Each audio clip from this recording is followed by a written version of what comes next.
കോട്ടയത്ത് നിന്ന് ജോസി ബാബു ഉണ്ട്. ജോസി, വലിയ അനാസ്ഥയാണ് അധികൃതരുടെ ഭാഗത്തു നിന്നും ഉണ്ടായിട്ടുള്ളത്. മന്ത്രി വീണ ജോർജ് കളക്ടറോട് റിപ്പോർട്ട് സമർപ്പിക്കണമെന്ന് ആവശ്യപ്പെട്ടിട്ടുണ്ട്. എപ്പോഴായിരിക്കും കളക്ടർ റിപ്പോർട്ട് സമർപ്പിക്കുക? ഈ റിപ്പോർട്ടിന്റെ അടിസ്ഥാനത്തിലായിരിക്കുമോ തുടർ അന്വേഷണങ്ങൾ?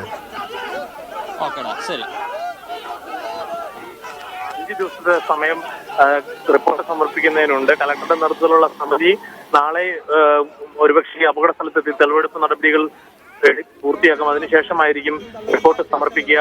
ഈ അപകടവുമായി ബന്ധപ്പെട്ടുകൊണ്ട് എന്തെങ്കിലും തരത്തിലുള്ള വീഴ്ച സംഭവിച്ചിട്ടുണ്ടോ, അല്ലെങ്കിൽ ജാഗ്രത കുറവുണ്ടായിട്ടുണ്ടോ, അതിന്റെ ബന്ധപ്പെട്ട കെട്ടിടത്തിന്റെ അപകടാവസ്ഥ സംബന്ധിച്ച് വിവരങ്ങൾ പങ്കുവെക്കുന്നതിൽ എന്തെങ്കിലും വൈകൽ ഉണ്ടായിട്ടുണ്ടോ എന്നുള്ള അടക്കമുള്ള കാര്യങ്ങൾ പരിശോധിക്കും. കൂടാതെ ഈ രക്ഷാപ്രവർത്തനം വൈകിയെന്നടക്കമുള്ള കാര്യങ്ങളിൽ എന്തെങ്കിലും വീഴ്ച ഉണ്ടായിട്ടുണ്ടോ എന്നുള്ള കാര്യവും പരിശോധിക്കും. ഈ കാര്യങ്ങൾ പരിശോധിച്ചുകൊണ്ട് മാത്രമായിരിക്കും കളക്ടറുടെ റിപ്പോർട്ട്, അടിയന്തരമായ റിപ്പോർട്ട് നൽകുന്നതിനായുള്ള നിർദ്ദേശമാണ് മന്ത്രി നൽകിയിരിക്കുന്നത്.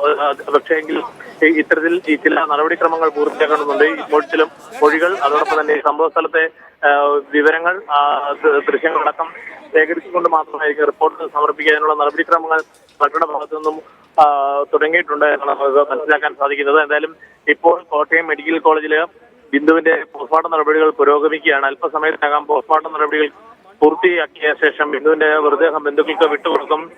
സ്ഥലത്ത് പ്രതിഷേധ സാധ്യത കണക്കിലെടുത്തുവാൻ പോലീസ് സന്നാഹം ക്യാമ്പ് ചെയ്യുന്നുണ്ട്. യൂത്ത് കോൺഗ്രസിന്റെയും BJP-യുടെയും വിവിധ രാഷ്ട്രീയ കക്ഷി സംഘടനകളുടെയും പ്രതിനിധികൾ ഈ മെഡിക്കൽ കോളേജ് ക്യാമ്പസിൽ മോർച്ചയ്ക്ക് സമീപം എത്തിയിട്ടുണ്ട്. ഒരുപക്ഷെ മൃതദേഹം പുറത്തേക്ക് എടുക്കുമ്പോഴുള്ള ഒരു പ്രതിഷേധത്തിന് സാധ്യത മുന്നിൽ കണ്ടാണ് പോലീസ് വലിയ രീതിയിലുള്ള സന്നാഹം ഇവിടെ ക്രമീകരിച്ചിരിക്കുന്നത്. ഇന്ന് രാവിലെ മുതൽ ഈ സംഭവത്തിന് പിന്നാലെ വ്യാപകമായ പ്രതിഷേധങ്ങൾ ക്യാമ്പസിലുണ്ടായി. യൂത്ത് ലീഗിന്റെ പ്രതിഷേധമുണ്ടായി. അതോടൊപ്പം തന്നെ യൂത്ത് കോൺഗ്രസ് രണ്ടിടത്ത് മുഖ്യമന്ത്രിക്ക് നേരെ കരിങ്കൊടി കാണിച്ചു. SDPയും BJP-യും പ്രതിഷേധ മാർച്ചും നടത്തി. എന്തായാലും മുഖ്യമന്ത്രി ഇവിടെ എത്തിയപ്പോഴും ആ പ്രതിഷേധം തുടർന്നു എന്നുള്ളതാണ് ഏറ്റവും എടുത്തു പറയേണ്ട കാര്യം. മുഖ്യമന്ത്രി പരിപാടി സ്ഥലത്തേക്ക് എത്തിയപ്പോഴും തിരിച്ചിവിടെ നിന്ന് മടങ്ങിയപ്പോഴും ആ പ്രതിഷേധം തുടർന്നു. എന്തായാലും രാവിലെ 10:45 കൂടിയാണ് ഈ അപകട വാർത്ത ആദ്യം പുറത്തായത്. അപകട വാർത്ത പുറത്തായതിന് തൊട്ട് പിന്നാലെ തന്നെ ആളുകൾ രക്ഷാപ്രവർത്തനത്തിന് കൂടുതൽ ആളുകൾ സ്ഥലത്തെത്തി പരമാവധി ആളുകളെ പുറത്തെത്തിക്കുന്നതിനുള്ള ശ്രമങ്ങൾ നടത്തി. ആദ്യഘട്ടത്തിൽ വലിയ അപകടം ഒരുപാട് പേർ കുടുങ്ങി കിടപ്പുണ്ട് എന്നുള്ള പ്രാഥമിക വിവരമായിരുന്നു പുറത്തു വന്നത്. പക്ഷേ മന്ത്രിമാർ എത്തി അധികം ആളുകൾക്ക് പരിക്കില്ല എന്നുള്ള ഒരു പ്രതികരണം നടത്തിയത് വളരെ ആശ്വാസകരമായിരുന്നു. ആദ്യഘട്ടത്തിൽ 2 പേർക്ക് മാത്രമേ പരിക്കുള്ളൂ, കൂടുതൽ ആളുകൾക്ക് പരിക്ക് പറ്റിയിട്ടില്ല എന്നുള്ള വിവരമാണ് മന്ത്രി വീണ ജോർജും VN വാസവനും പങ്കുവച്ചത്. അതാണ് പിന്നീട് വലിയ പ്രതിഷേധത്തിലേക്ക് നയിച്ചത്. ഈ മരിച്ച ബിന്ദുവിനെ കാണാനില്ല എന്ന് കാണിച്ച് ബന്ധുക്കളടക്കം പരാതി ഉന്നയിച്ചു. അതോടൊപ്പം തന്നെ കെട്ടിടാവശിഷ്ടങ്ങളിൽ നിന്ന് അവശിഷ്ടങ്ങൾ നീക്കിയുള്ള പരിശോധന നടത്തണമെന്നുള്ള ആവശ്യം ബന്ധുക്കളും അതോടൊപ്പം തന്നെ പൊതുപ്രവർത്തകരടക്കം മുന്നോട്ട് വെച്ചു. UDF നേതാക്കളും BJP നേതാക്കളും അടക്കം ഇവിടെ എത്തിയപ്പോൾ ആ ആവശ്യമാണ് മുന്നോട്ട് വെച്ചത്. യൂത്ത് ലീഗിന്റെയും UDF-ന്റെയും വിവിധ രാഷ്ട്രീയ കക്ഷി നേതാക്കളുടെ പ്രതിനിധികളും ഇവിടെ എത്തി. അവരൊക്കെ ഈ ആവശ്യം മുന്നോട്ട് വെക്കുകയും പിന്നീട് ബിന്ദുവിനെ കാണാനില്ലെന്നുള്ള വാർത്ത ശക്തമായി വന്നതോടുകൂടി ഒടുവിൽ ഇത്തരത്തിലുള്ള ഒരു പരിശോധനയ്ക്ക് അധികൃതർ തയ്യാറായി. JCB-യും ഹിറ്റാച്ചിയും മറ്റും എത്തിച്ച് 4 വശം ചുറ്റപ്പെട്ട കെട്ടിടത്തിന്റെ ഒരു വശം പൊളിച്ച് ഭാഗത്തുകൂടി ഹിറ്റാച്ചി എത്തിച്ച് പരിശോധന നടത്തുകയായിരുന്നു. അപ്പോഴാണ് 15 മിനിറ്റിന് ശേഷം മൃതദേഹം കിട്ടിയത്. മൃതദേഹം കാഷ്വാലിറ്റിയിൽ എത്തിക്കുമ്പോഴേക്കും മരണം സംഭവിച്ചിരുന്നു. മരിച്ച നിലയിലായിരുന്നു മൃതദേഹം എത്തിച്ചെന്നാണ് കാഷ്വാലിറ്റിയിൽ നിന്ന് ലഭിക്കുന്ന വിവരം. എന്തായാലും അതിനെ തുടർന്ന് ചികിത്സയിലുണ്ടായിരുന്ന മകൾ നവമിയുടെ ഡിസ്ചാർജ് ആശുപത്രി അധികൃതർ അനുവദിച്ച് നൽകിയിട്ടുണ്ട്.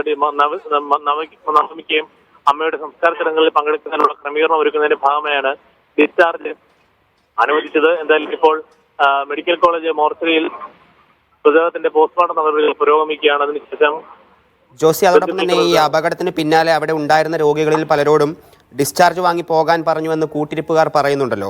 അതിന്റെ ഒരു സത്യാവസ്ഥ എന്താണ്? ഇതിൽ സൂപ്രണ്ട് ഒരു മറുപടി നൽകുന്നുണ്ടോ? ഈ വിവാദ വിഷയങ്ങൾക്ക് ശേഷം ഉച്ചയ്ക്ക് ശേഷം മന്ത്രിമാരും സൂപ്രണ്ട് അടക്കമുള്ളവർ മാധ്യമങ്ങളെ കണ്ടു. ആ ഘട്ടത്തിൽ തന്നെ അത്തരത്തിലൊരു പ്രചരിക്കുന്ന കാര്യം തെറ്റാണ് എന്ന് സൂപ്രണ്ട് പറഞ്ഞു. സമാന്തരമായ ക്രമീകരണം ഒരുക്കിയിട്ടുണ്ടെന്നുള്ള കാര്യം മെഡിക്കൽ കോളേജ് സൂപ്രണ്ട് വ്യക്തമാക്കുകയും ചെയ്തു. അതിനിടെ മെഡിക്കൽ കോളേജ് പ്രിൻസിപ്പൽ ഡോക്ടർ കുന്നൂസിന്റെ ഭാഗത്തു നിന്നുള്ള ഒരു വാർത്താക്കുറിപ്പും ഇപ്പോൾ പുറത്തിറങ്ങിയിട്ടുണ്ട്. പുതുതായി നിർമ്മിക്കുന്ന സർജറി ബ്ലോക്കിൽ അടിയന്തരമായ ശുചീകരണ പ്രവർത്തനങ്ങളും ക്രമീകരണങ്ങളും ഏർപ്പെടുത്തി ഈ അപകടമുണ്ടായ സ്ഥലത്തെ രോഗികളെ അവിടേക്ക് മാറ്റുന്നതിനുള്ള ക്രമീകരണങ്ങൾ ഒരുക്കിയിട്ടുണ്ടെന്നുള്ള കാര്യമാണ് ഇപ്പോൾ മെഡിക്കൽ കോളേജ് പ്രിൻസിപ്പലിന്റെ ഓഫീസിൽ നിന്നുള്ള വാർത്താക്കുറിപ്പിൽ അറിയിക്കുന്നത്.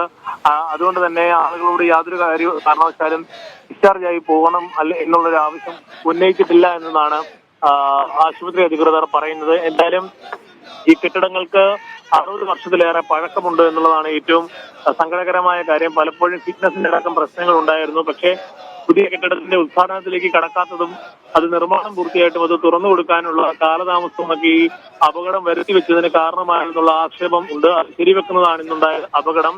നമുക്ക് ഈ കെട്ടിടാവശിഷ്ടങ്ങളിൽ നിന്ന് തന്നെ വ്യക്തമായിരുന്നു. കെട്ടിടത്തിന്റെ അവശിഷ്ടങ്ങളിൽ നിന്ന് അത് മനസ്സിലാക്കാൻ സാധിക്കുമായിരുന്നു. കെട്ടിടാവശിഷ്ടങ്ങളിൽ വളരെ ഈർപ്പത്തിന്റെ അംശം, വെള്ളം ഏറെ ചോർന്ന നിലയിലായിരുന്നു ഈ കെട്ടിടത്തിലെ ഇഷ്ടികകളുടെയും അതോടൊപ്പം കോൺക്രീറ്റ് പാളികളുടെയും ഒക്കെ അവസ്ഥ. കാലങ്ങളെ ഇത്തരത്തിൽ വെള്ളത്തിന്റെ ചോർച്ചയും മറ്റും ഉണ്ടായിരുന്ന ഭാഗമാണ് പൂർണ്ണമായും നിലം പൊത്തിയതെന്ന് പ്രാഥമികമായി തന്നെ മനസ്സിലായിരുന്നു. കാലപ്പഴക്കം തന്നെയാണ് അപകടത്തിന് കാരണമായതെന്നുള്ള പ്രാഥമിക റിപ്പോർട്ടാണ് അഗ്നിരക്ഷാ വകുപ്പും പങ്കുവെക്കുന്നത്. എന്തായാലും ഇത് സംബന്ധിച്ച് ചില അച്ചടക്ക നടപടികൾക്കും സാധ്യതയുണ്ട്. ആ കാര്യങ്ങളെ സംബന്ധിച്ചുള്ള വിവരങ്ങളും അല്പസമയത്തിനകം നമുക്ക് പങ്കുവെക്കുവാൻ കഴിയും. പോലീസിന്റെ കേസ് നടപടികളും സമാന്തരമായി ഉണ്ടാകാനുള്ള സാധ്യതയുണ്ട്. അതും പുരോഗമിക്കും. രക്ഷാപ്രവർത്തനത്തിന്റെ കാര്യത്തിൽ അടക്കമുണ്ടായ വീഴ്ച ചൂണ്ടിക്കാണിച്ചുകൊണ്ട് വിവിധ കോണുകളിൽ നിന്ന് പരാതികൾ ഉയർന്നിട്ടുണ്ട്. ഒരുപക്ഷേ ഇത് സർക്കാരിന് വലിയ നാണക്കേട് തലവേദനയുമാകുന്ന സാഹചര്യത്തിൽ സർക്കാർ അത്തരത്തിലുള്ള നിയമ നടപടികൾ സ്വീകരിക്കുന്നതിനുള്ള സാധ്യതകളുമുണ്ട്. സ്വാഭാവികമായും ചില ഉദ്യോഗസ്ഥർ അവരുടെ കൃത്യമായ കാര്യങ്ങൾ ഉന്നത തലത്തിലേക്ക് അറിയിക്കുന്നതിൽ വീഴ്ച സംഭവിക്കുന്നുണ്ടൊരു വിലയിരുത്തൽ തട്ടിലുള്ള ജീവനക്കാർ ഉദ്യോഗസ്ഥരെ പങ്കുവെക്കുന്നുണ്ട്. ആ കാര്യങ്ങളൊക്കെ ഇപ്പോൾ പരിശോധിച്ചു വരികയാണ്. അങ്ങനെയെങ്കിൽ അത്തരത്തിലുള്ള നടപടികളിലേക്കും കാര്യങ്ങൾ വഴിവെക്കും. ആ പ്രാഥമികമായി ലഭിച്ച വിവരങ്ങളാണ് ഞങ്ങൾ ആദ്യം പങ്കുവെച്ചതെന്നുള്ള കാര്യമാണ് ആരോഗ്യമന്ത്രിയും അതോടൊപ്പം തന്നെ മന്ത്രി VN വാസവൻ അടക്കം പങ്കുവെച്ചത്. അതുകൊണ്ട് തന്നെ ആ വിഷയത്തിൽ ഒരു നടപടിക്കുള്ള സാധ്യതയും തെളിഞ്ഞു കാണുകയാണ്. എന്തായാലും പ്രതിഷേധം വലിയ രീതിയിൽ പുരോഗമിക്കുകയാണ്. ഈ സംഭവവുമായി ബന്ധപ്പെട്ടുകൊണ്ട് രാവിലെ തൊട്ട് തന്നെ വലിയ പ്രതിഷേധങ്ങളാണ് മെഡിക്കൽ കോളേജ് ക്യാമ്പസിൽ ഉടനീളം അലയടിച്ചത്. മുഖ്യമന്ത്രി വന്നപ്പോഴുണ്ടായ പ്രതിഷേധവും തുടർന്ന് മുഖ്യമന്ത്രി പോയപ്പോഴും പ്രതിഷേധമുണ്ടായി. BJPയുടെയും കോൺഗ്രസിന്റെയും യൂത്ത് കോൺഗ്രസിന്റെയും KSUവിന്റെയും SDPയുടെ അടക്കമുള്ള സംഘടനകളുടെ പ്രതിഷേധം ഉണ്ടായി. എന്തായാലും നാളെ യൂത്ത് കോൺഗ്രസ് സംസ്ഥാന കമ്മിറ്റിയുടെ നേതൃത്വത്തിൽ മെഡിക്കൽ കോളേജിലേക്ക് മാർച്ച് നടത്താൻ തീരുമാനമായിട്ടുണ്ട്. ഇപ്പോൾ ബിന്ദുവിന്റെ സംസ്കാര സമയത്തിന്റെ കാര്യത്തിലും ഏകദേശം ബന്ധുക്കളുടെ ഭാഗത്തു നിന്നും വിവരങ്ങൾ ലഭിക്കുന്നുണ്ട്. നാളെ രാവിലെ 11 മണിക്ക് സംസ്കാരം നടക്കുമെന്ന വിവരമാണ് ഇപ്പോൾ ബന്ധുക്കൾ പങ്കുവെക്കുന്നത്. മറ്റൊരു മകൻ, ബിന്ദുവിന്റെ മകൻ കൊച്ചിയിൽ എഞ്ചിനീയറായി ജോലി ചെയ്യുന്നുണ്ട്. മകൻ ജോലി സ്ഥലത്ത് നിന്നും വിവരം അറിഞ്ഞ് വീട്ടിലെത്തിയിട്ടുണ്ട് എന്നാണ് മനസ്സിലാക്കുന്നത്. ബന്ധുക്കൾക്ക് ഒക്കെ ഇത് വളരെ സങ്കടകരമായ ഒരു കാര്യമാണ്. ടെക്സ്റ്റൈൽ ഷോപ്പിലെ ജീവനക്കാരിയായിരുന്നു ബിന്ദു. മകളുടെ ചികിത്സയുമായി ബന്ധപ്പെട്ടുകൊണ്ടാണ് ബിന്ദു കഴിഞ്ഞ ദിവസം ഇവിടെ എത്തിയത്. ന്യൂറോ സംബന്ധമായ ഒരു സർജറി മകൾ നവമിക്ക് ആവശ്യമായിരുന്നു. 15 ദിവസത്തെ ചികിത്സ വേണമെന്നായിരുന്നു ഡോക്ടർമാർ നിർദ്ദേശിച്ചത്. 15 ദിവസത്തെ ആശുപത്രിവാസത്തിനിടയിൽ തീയതി നിശ്ചയിച്ച് സർജറി നടത്തുമെന്നായിരുന്നു അറിയിച്ചിരുന്നത്. ആന്ധ്ര ചിറ്റൂരിലെ സ്വകാര്യ ആശുപത്രിയിൽ ഇത്തരത്തിൽ BSc നഴ്സിംഗ് 4ാം വർഷ വിദ്യാർത്ഥിയായിരുന്നു നവമി. ഇന്ന് പെൺകുട്ടി തന്നെയാണ്. അമ്മയെ കാണാനായി ഇല്ല എന്നുള്ള വിവരം ആദ്യം പങ്കുവച്ചത്. ബന്ധുക്കളാണ് പിന്നീട് പോലീസിൽ വിവരം അറിയിക്കുകയും ചെയ്തത്. ഏറെ സമയം പരിശോധന നടത്തിയിട്ടും ആദ്യഘട്ടത്തിലൊന്നും കണ്ടെത്താൻ കഴിഞ്ഞിരുന്നില്ല.